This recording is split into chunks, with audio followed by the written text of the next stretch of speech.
Good afternoon. Welcome to the National Press Club. My name is Gil Hine. I'm the president of the club and a national correspondent for Media General newspapers, writing for the Richmond Times-Dispatch, the Tampa Tribune, and Salem Journal. I'd like to welcome my fellow club members in the audience today, as well as those of you who are watching us on C-SPAN or listening to us on National Public Radio or the Internet Global Computer Network. Before introducing our head table, I'd like to remind you all of coming speakers. On Monday, June 20th, Dan Golden, the NASA administrator, will present a speech entitled Space Exploration and America's Technological Future. On Thursday, June 23rd, Donna Shalala, Secretary of Health and Human Services, will be on hand to discuss President Clinton's welfare reform proposal. And on Tuesday, June 28th, Jean-Bertrand Aristide, exiled president of Haiti, will talk about efforts to restore democracy in Haiti. Audio and videotapes and transcripts of press club lunches are available by calling 1-800-500-9911.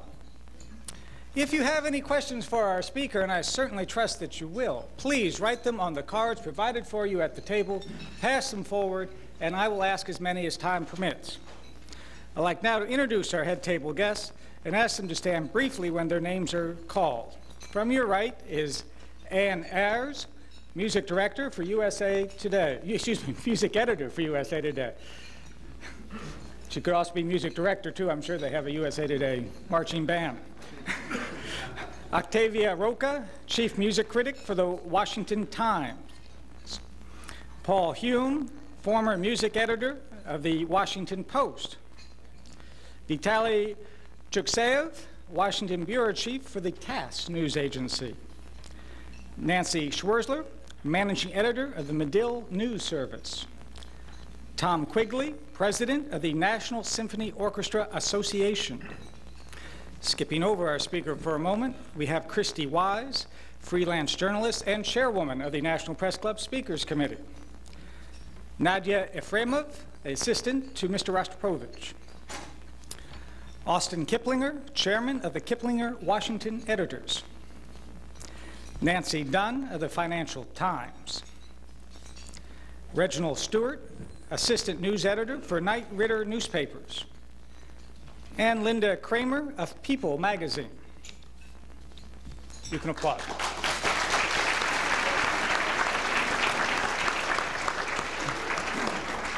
Also, I'd like to thank staff members Melissa Bender, Sherry Burton, Melanie Abdel-Dermot, and Jeff Tarbell for organizing today's luncheon.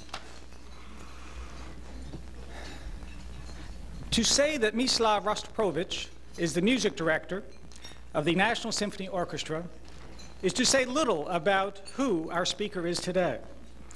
He is credited by critics on 4 continents with transforming the orchestra into world-class status. But his life has been so rich and his talent so great that finding enough superlatives for his achievements is difficult. He has had an extraordinary career as a celebrated and world-renowned conductor, cellist, and pianist. And along the way, he has also distinguished himself as one of the world's foremost outspoken defenders of human rights and a champion of liberty in his native Russia. And even more than that, he is one of those rare individuals who has found a way to embrace life for all it is worth. As the Associated Press described in its story today, Mr. Rostropovich bows over his cello with such passion that the music seems to flow directly from his rapt eyes. Each minute God gives you, he told the AP, you must feel this. Born in Moscow to parents who were both musicians, Maestro Rostropovich grew up with music. He taught himself to play the piano at 4 and gave his first cello performance at 8. Not until after the Second World War did he begin to see the flaws in the Soviet system, when his 2 mentors at the Moscow Conservatory were denounced by the Communist Party. He stood by them, and his career was allowed to flourish until the 1970s, when he took the famed dissident author Alexander Solzhenitsyn under his wing and protested when the Communist Party attacked him. The party retaliated by removing Rostropovich as conductor of the Bolshoi, canceling his foreign trips, and barring him from conducting or performing in any major hall. He and his wife, the acclaimed soprano Galina Vishnevskaya, became non-persons. In 1974, he went into exile in the United States, announcing he would not return until Russia's artists and all citizens were free. It is, of course, fitting that he should have played on the ruins of the Berlin Wall in 1989 and return in triumph to the Soviet Union in 1990 to perform for Raisa Gorbachev, ending his concert with a rousing version of Stars and Stripes Forever.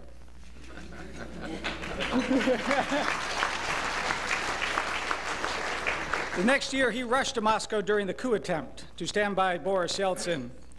And in September 1993, just 6 days prior to the use of armed forces on the Russian parliament, he played in the Red Square before 100,000 Russians, including Mr. Yeltsin, with the National Symphony Orchestra. And he performed the 1812 Overture with the bells of St. Basil's Cathedral as playing the lead role there. Such a life. And now he is retiring from the National Symphony Orchestra. But don't believe for a second that he is retiring from music. His schedule as a soloist and conductor is booked solid every day through September 1997. No vacations, he told the AP. So, ladies and gentlemen, we are extremely fortunate to have with us Maestro Mstislav Rostropovich.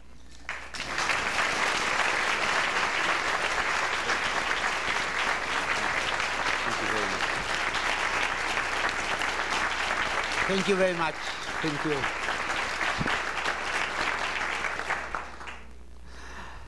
The President of Press Club, distinguished friends, distinguished guests here, my colleagues, some, and ladies and gentlemen. Of course, I'm a little bit nervous now because my English not improved for 17, 20 years so much. Of course, because I never make one lessons from English. I only English coming to my ears and some words stay in my brain. But how make together words, that's difficult for me, still difficult. I would like to tell to you, my friends, about a little bit about my country, about Russia.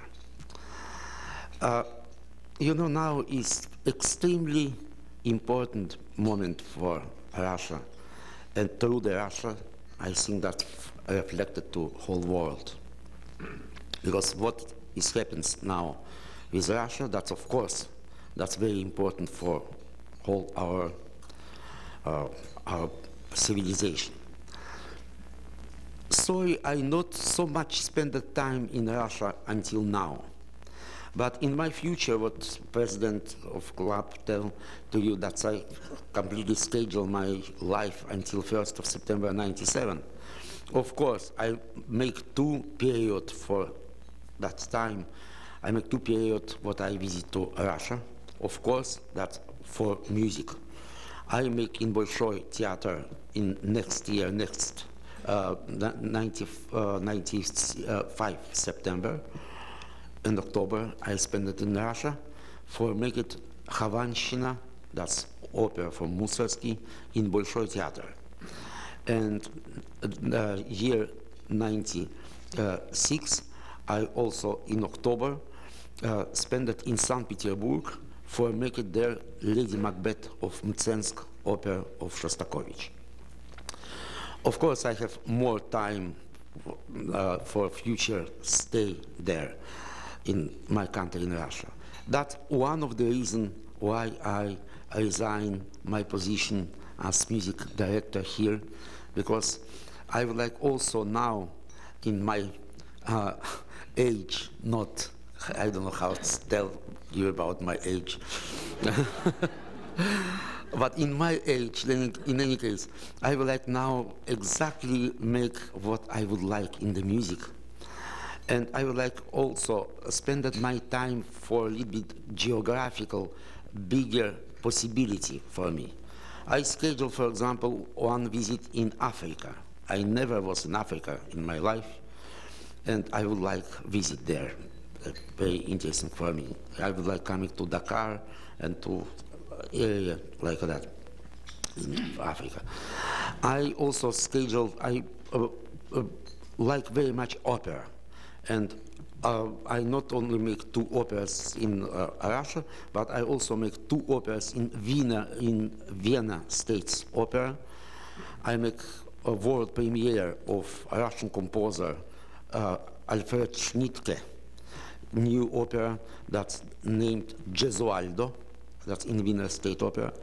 And also Peter Grimes by Benjamin Britten, that's Genius opera, also make in Wien. And next, in December this year, I make premiere of another Russian composer, Rodion Shchedrin. His opera Lolita, that's based in a novel of Nabokov, I make in Stockholm Opera Theater. But I must tell you now that's my experience so far in Russia. Of course, when I came first time after 17 years to Russia with National Symphony Orchestra, that was 1990 in February, excuse me, in February 1990, I came to another country, completely another country.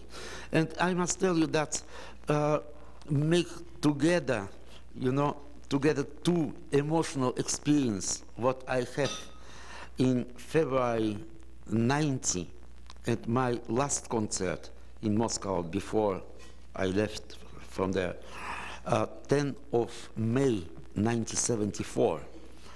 That's connected these 2 emotional moments in my life very, very, very difficult connected, because when my last concert was in Moscow Conservatorium, 10 of May 1974, at that time I only have possibility to make concert with student orchestra of conservatorium, because that's not permit to me conducting big orchestra or play with big orchestra or in big concert hall. That's why as professor conservatorium, Moscow Conservatorium, that's make for me permission conducting concert in Moscow Conservatorium, big hall Moscow Conservatorium, same hall what I coming back after 16 years, same hall, and orchestra for student. Now very interesting. Some days ago, orchestra, National Symphony Orchestra, make for me party, goodbye party, something like that, in big ship in Potomac. And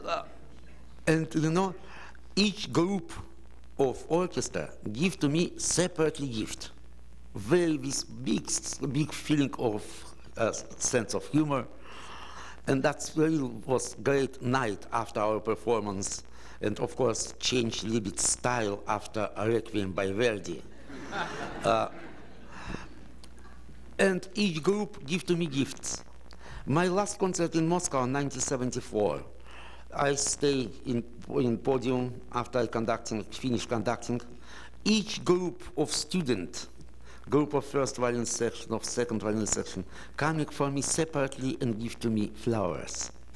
And that's 2 moments in my life that so touched my heart, and that's so important for me. And also when, after my concert, 10 of May 1974, I stay in backstage with my wife, with my friends, of course, with some kind of vodka. Yes, and I stay, and that's very difficult coming out from backstage in conservatorium when I have my education, when I have my career until 47 years old. Very difficult go out and think that's last time I'm there.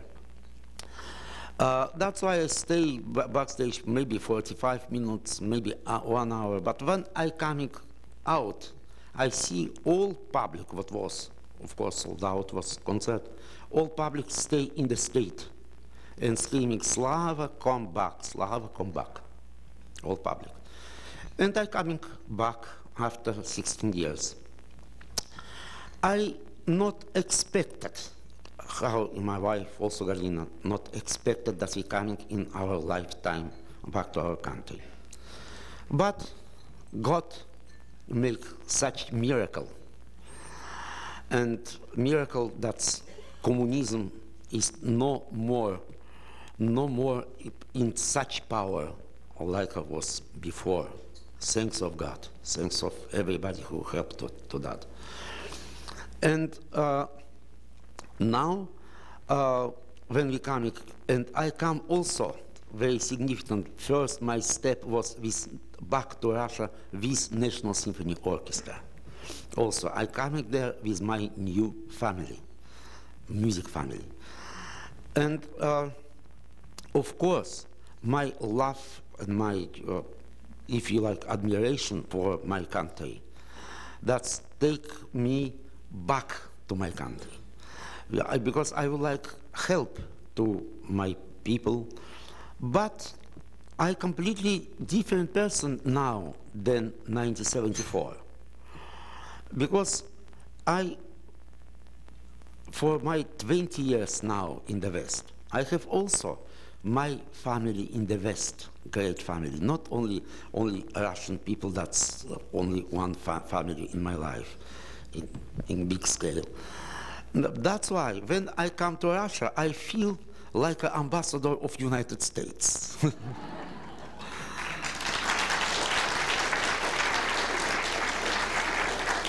And of course, 20 years in West, I feel as culture ambassador of my country of Russia. You know, of course, we have very difficult situation now, especially that's criminal situation. Yes? Criminal situation that's very bad in Russia. But, you know, especially bad because before, when it was Soviet system, Soviet Union was, of course, that for press was forbidden make any comment about crime. Just forbidden in newspaper. That's why now in freedom for newspaper, that's newspaper, of course, each would like make more sensational some news. And of course, sensational how that's with many details, how that's killed each another people, how that's in family killed father, killed daughter or wife. That's now that's with some special, you know, with special special details make this news. That's why I think that's, for example, situation in New York maybe not much better for that. But you already know about this many years. But Russia only now know how bad situation there because of press in Russia. That's also what is difficult now. That we have there some kind of mafia, Russian mafia, and a racket. For example, I must tell you my very dear friend that he's great industrial for food, great chief of industry, food industry.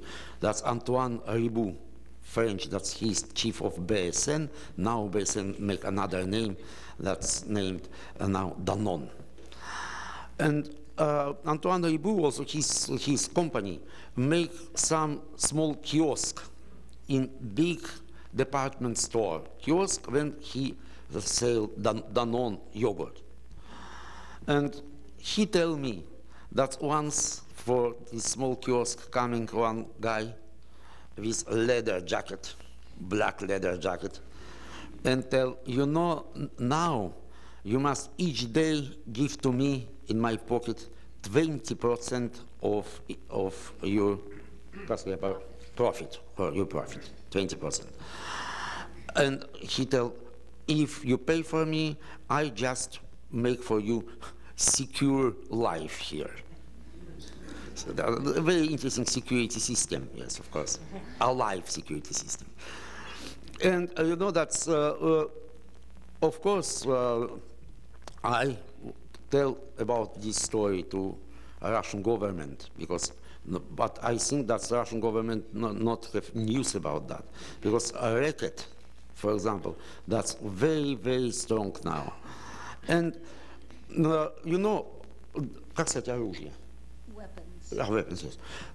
You know, that's also, before in Soviet system, that's very difficult was to buy weapons. Now in black market, that's very easy. And that's, of course, that's not help to this situation. And of course, with all difficulties for Russia, but I love this country because if I disappointed there for some reasons, I always think about Tchaikovsky, Mussorgsky, Tolstoy, Dostoevsky, Pushkin, and think, no, that's good nation in any case.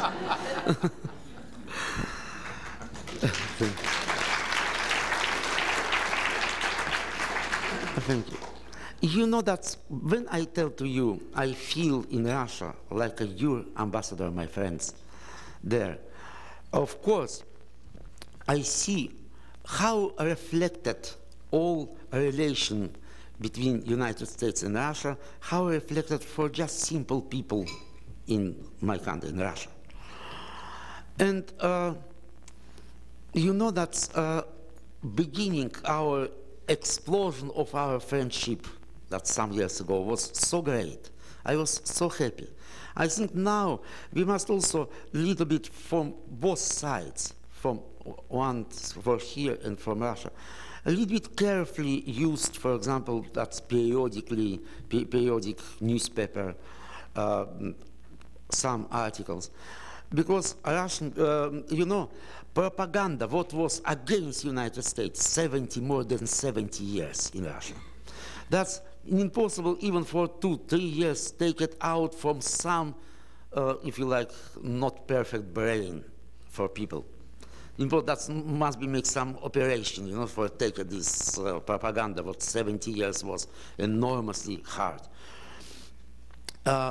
That's why that sometimes, you know, when in United States make very significant for a person like a Zhirinovsky, and think that Zhirinovsky a real important and with big future figure in Russia. I think that's a little bit reflected in Russia, not positive. Because, of course, that's Zhirinovsky have some in the 12th of December, he have many votes from Russian people. But interesting, because he lost completely a city like Moscow and St. Petersburg, another big city that he lost much. But you know, that was even his, for me, I was that time in Russia. For me, even his victory looked absolutely not serious. Not serious. He was great actor. And of course, you know, in some villages, Russian villages, some people sit in TV, and he, for example, make his campaign very smart, I think, much more smart than our new democracy people who is representation for democracy. He make small time, take many short time in TV, but Zhirinovsky, he's speaking only with particularly small group of the people, not maybe small, but for a special group of the people. For example, he tell, now I would like to speak with student. And he tell to student, you know, your scholarship now, not enough, not only enough for it, that's not enough also for transport. And believe me, when I come as head of our government or head of our country, you must have everything. Of course, students here, that's good guy, huh? Good guy. And for Zhirinovsky also speaking with army people, with soldiers, with officers separately, tell something like that. And very amazing when he speaking was with women's. special. He tell, I would like to speak with women only, that, and make some interesting point.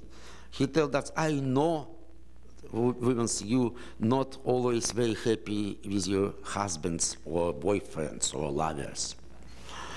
And he tell, I know why. Because your husbands or your friends so hard work, and after hard work have so bad food, no vitamins in food. That's why coming exhausted to house, and that's why you're not happy with such people, you know? And he tell, believe me, no, once more. But he, etc., etc. But he not tell from where he take money for that, for all. And of course, people, Russian people who is like hear music or speech or I don't know, of songs of the birds, you not hear this like a songs of the birds, like a dream, you know? And that now, of course, if today we have, of course, I'm not professional politician, but I'm sure if today we have another election, Zhirinovsky at least half of this number of votes, of course, that's lost, for sure. And you know now also, I hear something, maybe rumors, because I not read English. I hear that's discussed for some, you know, for some sometimes misunderstanding between two countries. But sometimes American sides tell that we too early coming to partnership. We must really something postpone this, you know, this kind of friendship from the heart. I think that's by mistake, my opinion. Why I tell you? Because I'm a Russian, and I know in very difficult moment, but we still proud for our nation. We still proud for our country. That's why do not change a real partnership now. That make you know, make more distance for friendship, and I think that's very bad time for that. Because when we start our friendship so good and so great, and America helped enormously much, help enormously much for Russia, but sometimes this help coming a little bit, you know, I tell you, not in direct ways needed this help. For example, that's not only United States, another country also. I know that sometimes coming humanitarian help to Russia, and that's after coming some big airplane with Medicare or with some with equipment for medicine equipment. You know, after some days that's coming to black market and people just sell this. That's many times that exists in Russia now, very sorry.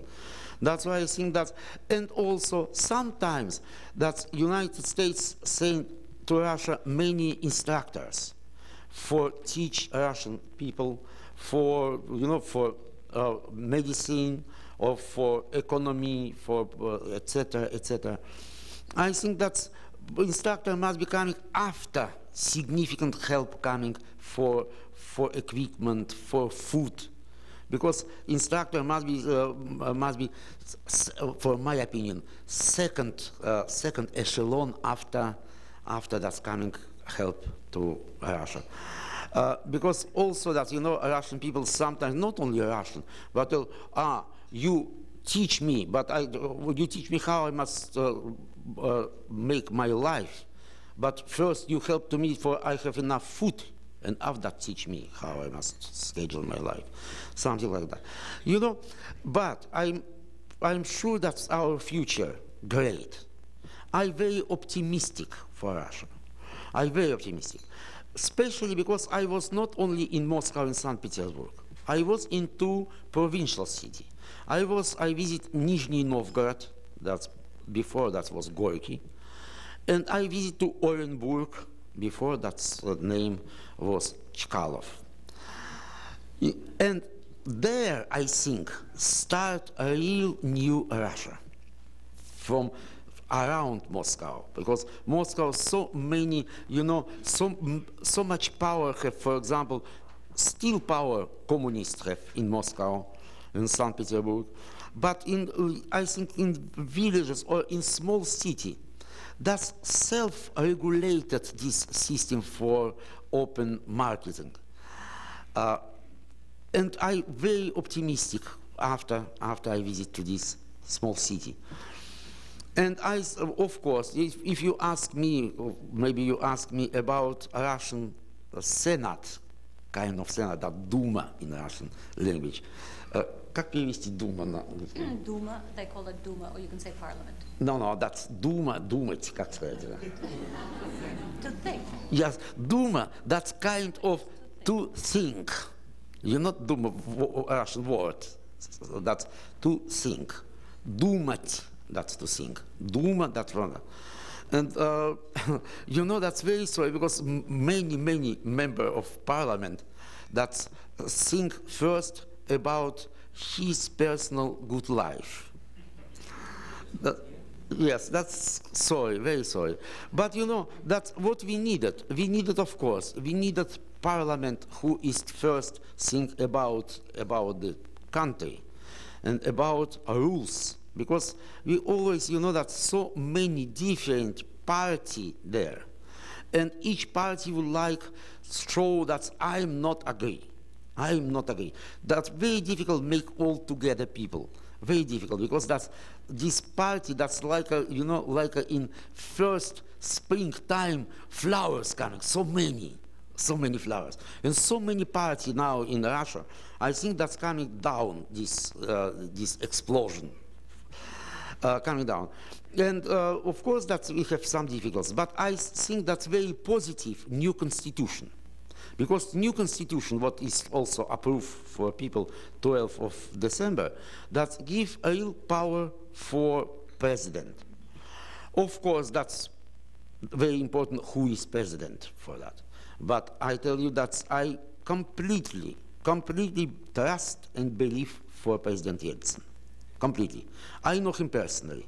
And I think he is absolutely honest man. And that's what we needed.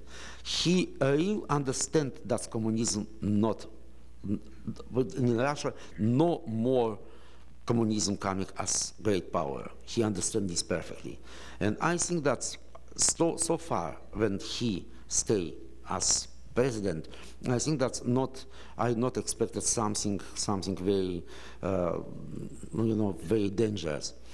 Now, for my opinion, when coming out from the prison, Rutskoy and Khasbulatov, you believe me, I very like people, I love people, and yes, I adore people, I don't know how to tell you, you know, but I think that by mistake was coming out from the prison. I tell you why.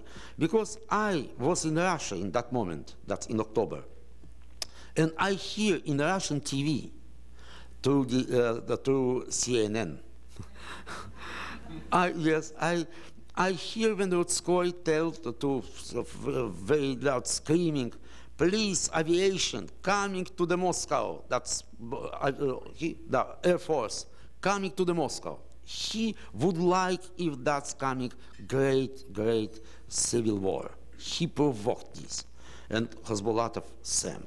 That's why I know Rutskoy and Khasbulatov also personally, because we was all together in 91, in August 91, when was coup situation in Moscow. But I will tell you that sorry that these people not together, because in August 91 we was all together, Rutskoy, Khasbulatov, Yeltsin, and another people. But you know also that tendency for take power, great power for self, that this tendency still in Russia. Because after Stalin, who have enormous power, absolutely, for him not interesting at all what is parliament, why parliament. He self, that's dictator. And you know, also that was the dictatorship after Stalin, absolutely. Even Khrushchev, who is more democratic than another people was, the absolutely dictatorship. I know him also personally. I know personally Mr. Brezhnev. He not was dictator, but he was plus of that very stupid. Very stupid, Mr. Brezhnev was, yes. Yes.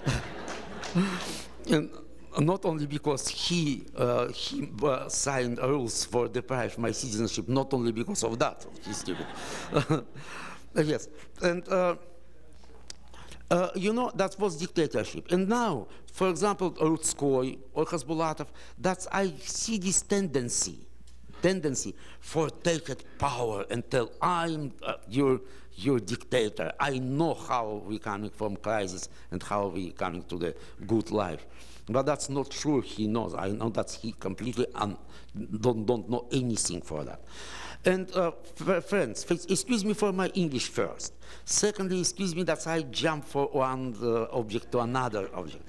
But now I finish my speech for your happiness. And now, and friends, if you have some questions, I with great pleasure try or answer for your questions. Thank you very much.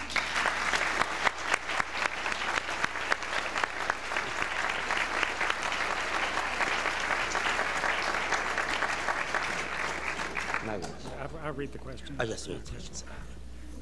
Maestro, how have the changes in Russia affected the music community there?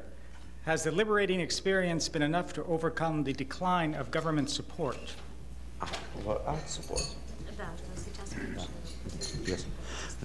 You know, also very interesting situation now in Russia. Interesting. Why? Because, for example, in Moscow, I think now twice more orchestra than before, number of orchestra. And before was also many orchestra. I think that at least was 10 orchestra, maybe more, I'm not counted now, more than 10. But now more than 20. And you know why? Because, and absolutely not for support for government. But now we have some successful company, for example, some banks, successful, or industry company, and each this company or some kind of bank would like have also theater or orchestra, and help to the orchestra. For example, a Russian National Orchestra, that's sponsor of that, some banks in Russia, and make money for this or for musician of this orchestra, much more than another orchestra who take support from the government. That's why that Russian National Orchestra have now better musician than state orchestra, because many people from state orchestra coming for work for national orchestra, what is private orchestra practically. That's why private initiative that make many orchestra give work for musicians or for much more also theater, drama theater in Russia. Of course, that's for example Bolshoi theater still have money from the government, and that's catastrophe situation because all budget of Bolshoi theater, budget for a year, that's $2.5 million. If you understand that budget from Metropolitan or La Scala Milan, that's between 40 and 60 million dollar, and Bolshoi have only $2.5 million. That's of course that situation now not right, but try improve this situation. Of course, government have no money now. I know personally, Minister of Culture, Sidorov, and I know how small money budget give to the arts now. But in any case, that's new talent. I hear many students in conservatorium, and still very great talent there. And somebody coming for teachers or musicians coming to the West. And I think that's not bad idea, because if he would work in the United States or France or in Germany and make help to another generation for musicians, I think that's we Russians must be very proud for that also. Alexander Solzhenitsyn went back to Russia to live, and you have indicated here that you feel like you're too American to want to go back and live. Yes. As two artists, how do you think his experience in America differed from yours so that you came to these two different decisions? Yes, I think that's our, of course, our, influence what I have from American people, of course, much larger than influence what have Alexander Solzhenitsyn. Because he, that first of all, we have different kind of profession. He must be close door and write something, yeah? I must open door and play for the people.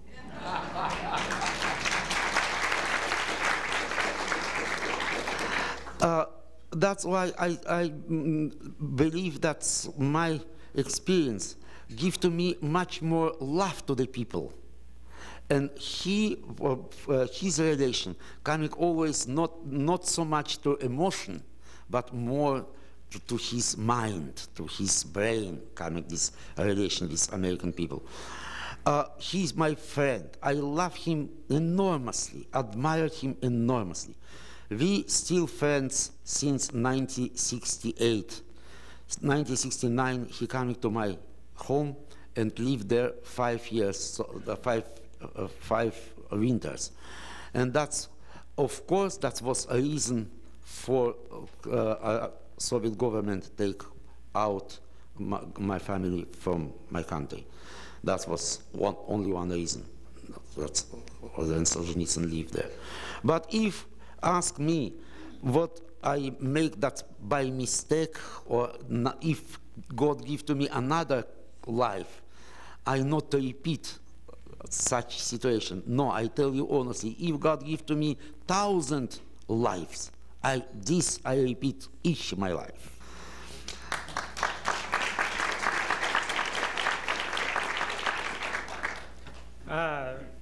Tell us about your health program for Russian children and how is it? Oh, that's good. Thank you. Thank you. You know that we, Galina and I, we organize foundation for help to Russian children. Why? Because you know that's ecological situation, and that I not tell you low level of medicine, because some doctors we have very great, but we have как сказать, материальную базу. Material foundation. Да, material foundation, equipment, and Medicare. The pharmaceuticals, yes, about this. Pharmaceuticals, we have such small industry for that. That's why the children very sick now. Russian. In Moscow, each third child who born that have some damage, already damage, biological damage have. What? Congenital, yes, congenital defects. Congenital. Better I've forgotten these words, yes. And you help to me for I've forgotten. Help to children, please. And you know, and I think that's future very good. We are also not very healthy people. That's in my age. Our age, death age, is much younger than in any for any country in the world. I think maybe expect only third world country. And you know, I think that for future, your grandchildren and for your children, I dreaming when coming, that's real great friendship and a real friendship. And that's possible only if nation is healthy. But a Russian nation, because of ecology, that you know about Chernobyl, that's very informed whole world about that. But we have I think that's something ending of 50s years, 58, 59. We have in Ural also explosion, atomic explosion. This explosion was 20 times more than Chernobyl. You understand what's mean 20, not 2 times, 20 times bigger, more power. And you know, that's why we now try make some support for Moscow hospital. but now we based our support for hospital in St. Petersburg. This hospital, that's pediatric institution, that's name. Institute, pediatric institute. And now we make there, but we must just build it there with equipment, with everything, some intensive care for children. Intensive care, because that's in this great hospital, what is maybe hundreds small patients, don't have any equipment or any possibility for survive just born children. And I visit for Georgetown University Children Clinic and Norfolk Children Clinic. I see how fantastic that's, you know, sometimes that's coming to the born, that's like a frog, so small child. And many tubes have. How that's possible? You know, it's incredible. Many tubes have. And that's coming after 1-2 months, that's coming to a life, normal human being. And that's I dream make for St. Petersburg that. And I'm so happy because I have some voluntarily help to me people in our committee. For example, Dr. Owen Renard, he's the chief of the hospital, pediatric hospital in Georgetown University, Dr. Jack Stapleton, and many other people who helped us enormously, and we're very happy about that, very appreciate. Whether it was czars or tsars, Russians have always resisted the entry of Western culture. Okay. Yes. Русские всегда боролись против, нет, против влияния западной культуры. И жили бы они под царями или под комиссарами. Do you see this continuing, or what will be the effect of the entry of Western culture on the Russian arts? You know, of course, we have, I must tell you for my experience, personally my experience. You know, that when I was student in Moscow Conservatorium since 1943 until 1948, my professor for composition was Shostakovich. And of course, that time we have not officially great interest for Western culture, even for music. That's because that's difficult for connected Western music. But in our class, Shostakovich always showed to us score of Mahler. Mahler was absolutely unknown in that moment when I was student, Gustav Mahler. But Shostakovich know exactly how great this composer, and that's Mahler make enormous influence for Shostakovich all his life. And he showed to us scores, and we play some scores, try play in 4 hands in class.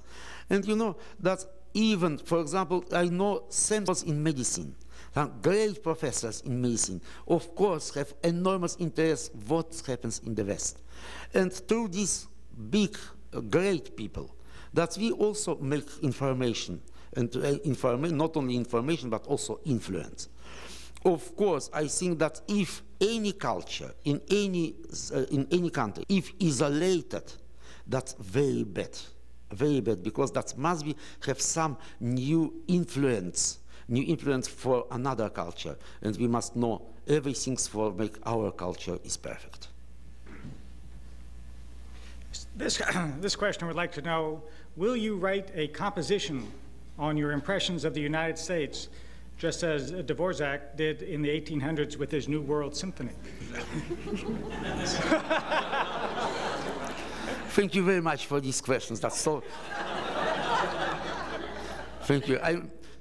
Honestly, I received many compliments in the last few days, but such compliments first time I received. You know? I tell you, I have no any plan compose something for you or about United States, because I love you very much.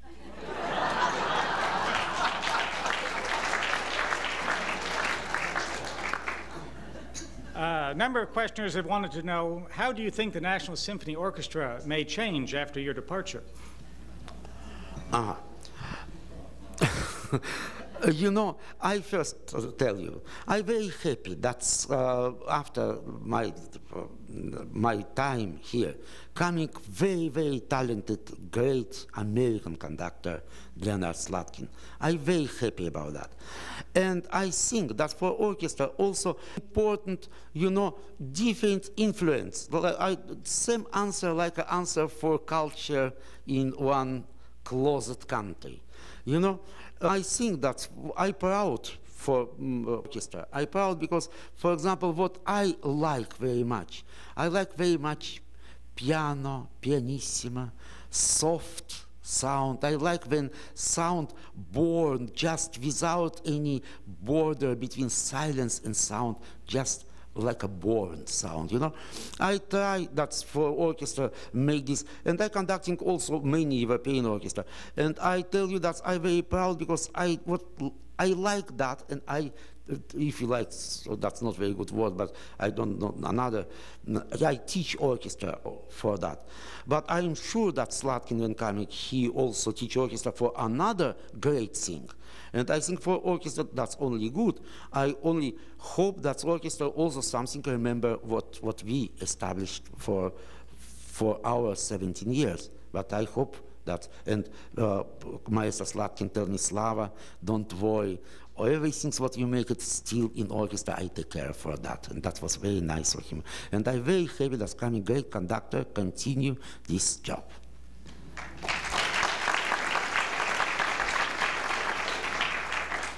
There must be a number of real estate agents in the audience because there have been 3 or 4 questions brought up. Where are you going to live? Are you going to keep, keep your house here, or home here, or are you going to be moving? You know, friends, that's, I tell you honestly, you know, I used, when I come to United States from Paris, when my apartment also, when I come to United States, that's only 3 hours, 20 minutes. You know, that's give to me feeling that our Earth is very small, our planet very small. If only 3 hours from Paris to New York, only that you have good lunch, French kitchen, yes, very nice, that's stewardess, what stewardess? Stewardess, very nice stewardess. And you know, that's, and you only that's finished dessert, you already in New York. And that's why I think that geographically, where is you live, that's not so important. For example, for me, absolutely not important. Because I change country each 3 days. For example, if I tell you first month happens with me, last month, 28th of May, I make a record with London Symphony Orchestra, morning, 10 to 1 o'clock, 28th of May. I make a record with great violinist, a Russian young violinist, Vengerov, Maxim Vengerov. This name, please, not forgot. That's for future, you know this name. Maxim Vengerov, great violinist. And I make with London Symphony Orchestra, with him, a record, first concerto Prokofiev and first concerto Shostakovich in record, until 1 o'clock.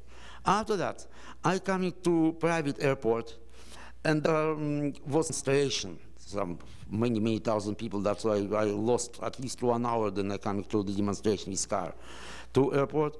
And the evening I have a rehearsal in St. Petersburg with Orchestra St. Petersburg. The next day, 29 and 30, I make 2 concerts in St. Petersburg. And 30 after concert, I also plane.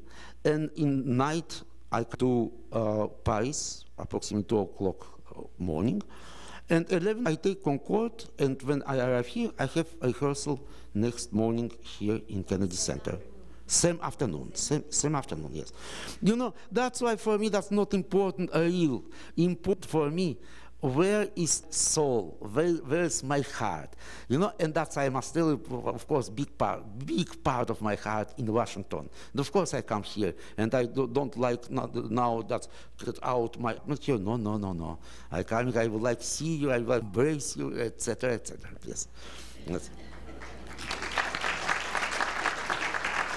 Before asking our last question, I'd like to present you with a certificate of appreciation for being here. Oh, thank you very much. And, of course, a National Press Club mug, which every maestro must have. Oh, great. With the vodka will be, I'll get that for you after we'll toast your retirement.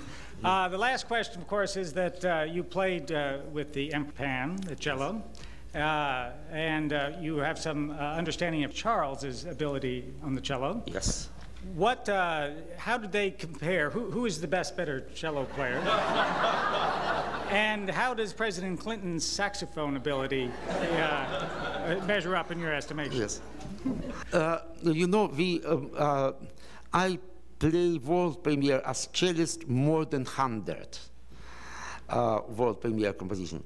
I make as conductor more than 50 composition that's world premiere.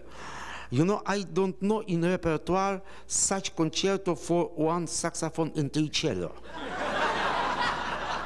But if you would like, of course, if all members of this ensemble accept, of course, I possible commissioned for this composition. But of course, I commission only if all 3 another player is accept that. The concerto for saxophone and 3 cellos. Yes.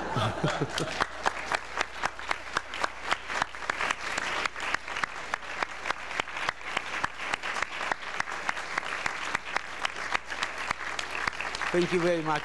Thank you.